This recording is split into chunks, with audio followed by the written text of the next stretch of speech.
యాగం చేస్తున్నప్పుడు మొట్టమొదటి భారత ప్రారంభంలో కుక్క వస్తుంది, చిట్ట చివరి మళ్ళీ కుక్క వస్తుంది. రామాయణంలో విచిత్రం ఏంటంటే యజ్ఞంతో మొదలవుతుంది, యజ్ఞంతో పూర్తుంది. రామాయణానికి యజ్ఞం, మహాభారతానికి కుక్క, అదో విచిత్రం. సరే, ఇప్పుడు ఆ కోణంలో మళ్ళీ భారతాన్ని పరిశీలించడం ఇప్పుడు సాధ్యమయ్యే విషయం కాదు, అది అలా వదిలిపెట్టేసేయండి. కానీ బయలుదేరి మహాప్రస్థానంలో అలా మౌనంగా నడిచి వెళ్ళిపోతున్నప్పుడు మొట్టమొదటి ద్రౌపది దేవి పడిపోతే భీముడు అడిగాడు, అన్నయ్య మన 5గురికి ధర్మపత్ని అనుభవించిందే, ఎన్నడూ ఏమి పోయింది కాదే, ఉత్తమ ఇల్లాలు కదా, అంతటి మహాపతివ్రత కదా, దేనికి పడిపోయిందని అడిగాడు. భీముడు అడిగావు కాబట్టి చెప్తున్నాను, ఆమె 5గురికి భార్య అయిన అర్జునుడు ఎందుకు ఒక ప్రత్యేకమైన పక్షపాత బుద్ధి ఉంది, ఆ దోషం ఉన్న కారణం చేత పడిపోయింది. మరి కొంత దూరం వెళ్ళిన తర్వాత సహదేవుడు పడిపోయాడు. ఎందుకు పడిపోయాడు అడిగాడు భీముడు. ఎప్పుడు అడిగేవాడు భీముడు, మిగిలిన వాళ్ళు మౌనంగా పెడుతుంటారు. సహదేవుడు ఎందుకు పడిపోయాడు అడిగాడు. ధర్మరాజు వెనక్కి తిరగలేదు, ఇక ఏ మోహాలు లేవు, అందుకని పడిపోయిన వాళ్ళకి చూడలేదు. సహదేవుడు ఎందుకు పడిపోయాడు అడిగాడు. చాలా వినయంతో శుశ్రూష చేస్తాడు కానీ నా అంత బాగా తెలిసిన వాళ్ళు ఎవరు లేరని లోపల ఒక అహంకారం, అందుకు పడిపోయాడు. ఏదో ఒక అహంకారం లేదా మమకారం, ఈ రెండే కారణాలు, అంతే కదా. ఎప్పుడైనా లోకంలో ఈ రెండే కారణాలు ఉంటాయి. అందుకని మమకారానికి ఒకరు, అహంకారానికి ఒకరు. సహదేవుడు మరి కొంత దూరం వెళ్ళిన తర్వాత నకులుడు పడిపోయాడు. నకులుడు ఎందుకు పడిపోయాడు అడిగాడు. నా అంత అందగాడు లేడని తన మీద నాకు ఒక మమకారం, కొత్త అహంకారం, ఈ రెండు కారణాల చేత నకులుడు పడిపోయాడు. మరి కొంత దూరం వెళ్ళాడు, అర్జునుడు పడిపోయాడు. అయ్యయ్యో ఇంతటి మహావీరు అర్జునుడు కూడా పడిపోయాడు అన్నాడు ధర్మరాజు.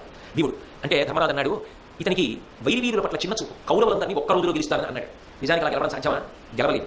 తన తోటి విలుకాండ్రని తక్కువ చేసి మాట్లాడతాడు, ఆ అహంకారానికి పడిపోయాడు. మరి కొంత దూరం పెడుతుంటే భీముడు పడిపోతూ అన్నయ్య నేను ఎందుకు పడిపోతున్నానని అడిగాడు. నువ్వు తిండిపోతుంది, నీకు తిండి మీద చాలా అభిమానం, రసీంద్రియాన్ని నిగ్రహించలేదు, అతిగా తింటావు, మిగిలిన వీరులందరినీ కూడా ధిక్కరించి అవమానించి మాట్లాడుతుంటావు, ఆ కారణంలో చేత పడిపోయావు, వెనక్కి తిరగలేదు, వెళ్ళిపోయిన తర్వాత భూమి ఆకాశములు బద్దలైపోయేట్టుగా శబ్దం చేస్తూ ఇంద్రరథం వచ్చింది. మహామహులు చూడగానే ధర్మరాజు గారు చూశాడు. దేవేంద్రుడు రథంలోంచి దిగొచ్చి సశరీరంగా నేను స్వర్గానికి తీసుకెళ్లాలనుకుంటున్నాను, ఇంత గొప్ప ధర్మాన్ని పాటించిన వాడు ఎవరు లేడు లోకంలో, కాబట్టి రథం ఎక్కన్నాడు. ఆయన ఇలా పక్కన చూశాడు, కుక్క ఒకటి వచ్చేస్తుంది, ఇంతమంది పడిపోయినా. ఆయన అన్నాడు, దీని సంగతి అన్నాడు. అది కుక్క, దానికి స్వర్గలోకంలో ప్రవేశం ఎక్కడ ఉంటుంది, దాన్ని తీసుకెళ్ళడం కుదరదు. ధర్మరాజా నువ్వు మొక్కుపట్టుతో మాట్లాడకు, నీ జీవితంలో ఎంత అనుష్ఠానం చేస్తే నీకు అదృష్టం కలిగింది, నువ్వు ఎక్కువ రథం రా. ఆయన అన్నాడు, నాకు అక్కర్లేదు, నన్ను ఆశ్రయించిన వాళ్ళు, శరణాగతి చేసిన వాళ్ళు, అభిమానంతో ఆప్యాయతతో అనుభవించిన వారిని విడిచిపెట్టి కేవలం నా స్వార్థం కోసం నాకు స్వర్గం వస్తే చాలని నేను వెళ్ళిపోలేదు. హస్తినాపురం నుంచి అనుభవించి ఈ కుక్క వచ్చింది, నేను శరీరంతో ఇక్కడ దాకా వస్తే రథం వచ్చింది, మరి శరీరంతో కుక్క కూడా వచ్చింది, అది కూడా అరుణాలే, కాబట్టి ఎక్కించబడి అప్పుడు ఆ కుక్కల నుంచి ధర్మరాజు గారు ప్రత్యక్షమై నీకున్నటువంటి భూతదయ ఎంత గొప్పది లోకానికి నిరూపణ చేయడానికి, ఏ కారణానికి నేను ఇంద్రరథం ఎక్కిస్తున్నామో నిరూపణ చేయడానికి ఈ భూతదయ వల్ల ఏడ్చాడు మహానుభావుడు అని ఇంద్రరథం ఎక్కించి స్వర్గలోకానికి తీసుకెళ్ళారు. దుర్యోధనుడు కాబట్టి చూసి ఈ దుర్మార్గుడు ఇక్కడ ఎందుకున్నాడు, ఇక్కడ ఇటువంటి పక్షపాతాలు, ఇటువంటి వివక్షలు, ఇంకా మానవ శరీర సంబంధమైనటువంటి లక్షణాలు ఉండకూడదు. ధర్మరాజా ఆయన చేసుకున్న పుణ్యం ఆయన ఉన్నాడు, మరి మా తమ్ముళ్ళు ద్రౌపదీదేవి ఏరు వాళ్ళు నరకంలో ఉన్నారు, అది ఉన్నారు, అయితే స్వర్గలోకంలో ఉండడం ఇది ఎక్కడి కారణం అడిగితే అంటే వాళ్ళు నరకంలో ఉండవలసి వచ్చిన నరకంలో ఉన్నారు, ఈయన స్వర్గంలో ఉండవలసి వచ్చిన స్వర్గంలో ఉన్నారు. అయితే నా తమ్ముళ్ళు ద్రౌపది ఎక్కడ ఉందో నేను అక్కడికి వెళ్ళిపోతాను, ఈయన నేను ఒక చోట ఉండవలసిన అవసరం ఏంటి, వాళ్ళు చేసింది పాపం మీరు అనుకుంటే నేను వాళ్ళతో కలిసి ఉన్నవాడిగా నేను చేసింది అదేగా, నన్ను అక్కడికి తీసుకెళ్ళండి అన్నాడు. అంతేగాని స్వర్గం అపేక్ష చూపించలేదు. ఇంకొక ఒక భటుని ఇచ్చి నరకానికి పంపించారు. ఆ నరకంలోకి వెళ్ళేటప్పటికి భయంకరమైన దుర్వాసన వస్తుంది, అబ్బా అని బయటికి రాబోయాడు. ధర్మరాజా కొంతసేపు నువ్వు వచ్చిన కారణం చేత ఇప్పటికి మాకు సుగంధం తగిలింది, కాస్త మా బాధల నుంచి శాంతి పొందాం, అలాగే నిలబడవా అన్నారు. ఈలోగా ఉపపాండవులు, కర్ణుడు, భీమార్జునుడు, సహదేవుడు, ద్రౌపదీదేవి వాళ్ళ మాటలు వినపడ్డాయి. నేను ఇక్కడ ఉన్నాను. ఆయన తెల్లబోయి ఆ భటుడితో అన్నాడు, నేను తిరిగి స్వర్గానికి రా, నేను వీళ్ళతో ఇక్కడే ఉంటానన్నాడు. అప్పుడు మళ్ళీ ధర్మరాజు గారు ప్రత్యక్షమయ్యాడు.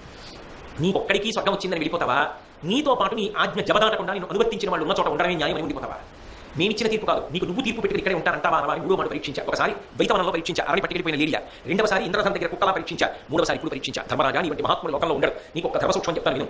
చాలా పుణ్యం చేసి కొద్ది పాపం చేసిన వాళ్ళు ఎవరు ఉంటారో వాళ్ళని ముందు నరకానికి తీసుకొస్తారు, వాళ్ళకి ఇక్కడ క్షయం అయిపోతుంది, అయిపోయాక స్వర్గానికి శాశ్వతంగా వచ్చేస్తారు.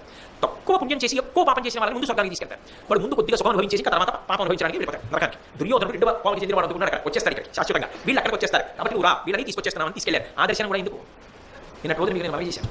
కాబట్టి ఒక్కసారి అంతా అంతఃానం అయిపోయింది, స్వర్గలోకంలోకి ప్రవేశించారు. ధర్మరాజా ఇక్కడికి వచ్చిన తర్వాత అసలు ఈ శరీరంతో ఇలా స్వర్గలోక ప్రవేశం చేసి వచ్చిన వాడిని నువ్వు ఒక్కడే, ఇప్పటిదాకా ఇలా వచ్చిన వాళ్ళు ఎవరు ఉండరు, కాబట్టి అంతటి అద్భుతమైన స్థితిని పొందావు. ఇక ఈ శరీరంతో కాకుండా దివ్య శరీరాన్ని పొందాలి, ఆకాశగంగా స్నానం చేయమన్నారు. ఆకాశగంగా స్నానం చేసి దివ్య శరీరాన్ని పొందాడు. ఎదురుగుండా నారాయణమూర్తి చతుర్భుజుడై ఉన్నాడు. ద్రౌపదీదేవి మహాలక్ష్మి స్వరూపంతో కనపడింది. స్వర్గలక్ష్మి, విజయలక్ష్మి, ధైర్యలక్ష్మి మీకు ధర్మపత్నిగా అనువర్తించి మీకు జయాన్ని కల్పించింది. అదిగో ద్రోణుడు బృహస్పతి పక్కన నిలబడున్నాడు. దుర్యోధనుడు కలిపురుషుడి యొక్క అంశంలో వచ్చి నరకానికి వెళ్ళిపోతున్నాడు. అదిగో అభిమన్యుడు చంద్రుడి యొక్క అంశంలో వచ్చి చంద్రుడి యందు ఐక్యమవుతున్నాడు. అలాగే అర్జునుడు ఇంద్రుడి యందు, భీముడు వాయువు యందు, ఇలా ఎవరెవరు ఏ అంశంలో వచ్చారో వాళ్ళు ఒకసారి శనిదేవతల యందు, ధర్మరాజు గారు ధర్మదేవత యందు ఐక్యమయ్యారు. ఎవరెవరు ఎక్కడి నుంచి భూమి మీద ధర్మాన్ని స్థాపించడానికి వచ్చారో ఆయా అంశాల యందు ఐక్యమయ్యారు. ఇక మీరు మళ్ళీ పునర్జన్మ పొందవలసిన అవసరం ఉండదు. మహాభారతంలో ధర్మరాజు అన్న విషయాన్ని పరిశీలించినప్పుడు అందరం జ్ఞాపకం పెట్టుకోవాల్సిన అవసరం ఒకటే, ధర్మాన్ని పరిపాలించిన వాడు ఎవరు ఉంటాడో, ధర్మాన్ని పట్టుకున్నవాడు ఎవరు ఉంటాడో వాడు పొందేటటువంటి కీర్తి కానీ, వాడు పొందేటటువంటి స్థానం కానీ ఊహకు కూడా అందనిది. ఇక్కడ ఎంత బాగున్నట్టు అనిపించినా అధర్మానుష్ఠానం ఎంత ప్రమాదకరమైనదో అడుగడుగున మహాభారతంలో ధర్మరాజు గారి యొక్క జీవితం నిరూపణ చేస్తుంది. అటువంటి ధర్మరాజు గారి గురించి స్మరించిన, ధర్మరాజు గారి గురించి విన్న, పితృదేవతల దగ్గర నుంచి దేవతల వరకు అందరూ సంతోషిస్తారు. ఇంచుమించుగా ఒక 25 రోజులు అనుకుంటాం, 25 రోజుల పర్యంతం ధారావాహికంగా మహాభారతంలో ధర్మరాజు అన్న విషయం మీద నేను చెప్పినటువంటి మాటలు సారవంతంలో కావో నాకు తెలియదు, కానీ మీ అందరూ కూడా ఇంత ధర్మపక్షపాతంతో, ఇంత భక్తితో, శ్రద్ధతో విన్నందుకు మీ అందరికీ నా హృదయపూర్వకమైనటువంటి కృతజ్ఞతలను ఆవిష్కరిస్తూ మళ్ళీ శ్రీకృష్ణ పరమాత్మ యొక్క శాసనమైన నాడు మహాభారతంలో భీమసేనుడు ఏమో ఆయన నా చేత ఏది పలికిస్తేది, ఎప్పుడు ఆయన పలికించాలనుకున్నప్పుడు అప్పుడు దాని గురించినటువంటి ప్రకటన చేస్తాను. ఇవాళతో మహాభారతంలో ధర్మరాజు ఈ విషయం పరిపూర్ణమైంది. కాబట్టి మీరు దయచేసి అలాగే కూర్చుంటే 1-2 ప్రకటనలు చేసి నేను ఈ కార్యక్రమాన్ని పూర్తి చేస్తాను.